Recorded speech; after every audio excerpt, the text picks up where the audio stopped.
Well, ready to make your Canadian dream a reality? In this video, I'll guide you step by step through the proof of funds process, one of the most crucial parts of securing your Canadian PR.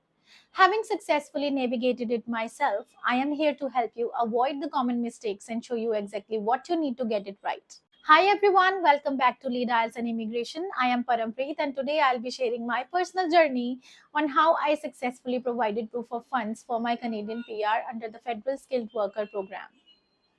As someone who has gone through this process, I know how overwhelming it can be. But don't worry, I'll simplify it for you and break down all the key details you need to know.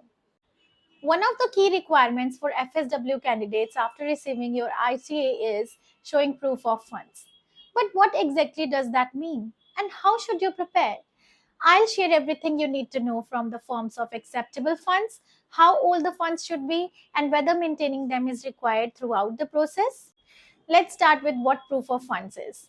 The Canadian government needs to ensure that you have enough money to support yourself and your family when you arrive in Canada, especially if you don't have a job lined up. You must demonstrate that you meet the minimum required settlement funds based on the size of your family. As of 2024, the amount for a single person is approximately $14,690, and this increases with the size of your family. Now let's talk about the age of the funds. A common question is, how old should the funds be? Ideally, when you submit your proof of funds, these funds should be at least 3 to 6 months old. This means that the money should have been in your account consistently for that period. The government wants to ensure that the money wasn't just deposited recently for the sake of the application. So, maintaining this balance over time is crucial to proving financial stability. Now, let's talk about forms in which these funds can be shown. You can use several types of financial assets to meet the proof of funds requirement. This includes personal savings in your bank account, fixed deposits or FDs and also known as term deposits, mutual funds or investment accounts as long as they are liquid and can be converted to cash easily. Fourth, provident fund. Just make sure that all these funds are easily accessible. You cannot use equity in property or borrowed money as proof. The funds should be available to you at all times. Also, all your financial documents should be in your name or your spouse's name if you are applying together. No exceptions. I remember going through this process myself. I had to gather multiple documents from my bank to show not only the current balance but also account history to prove I had enough funds for several months. It can feel overwhelming, but if you're prepared and organized, it's a smooth process. Now, another question I get a lot is whether you need to maintain the funds throughout the entire PR process. The answer is yes. You'll need to maintain the required balance from the time you submit your application until you land in Canada and officially become a permanent resident.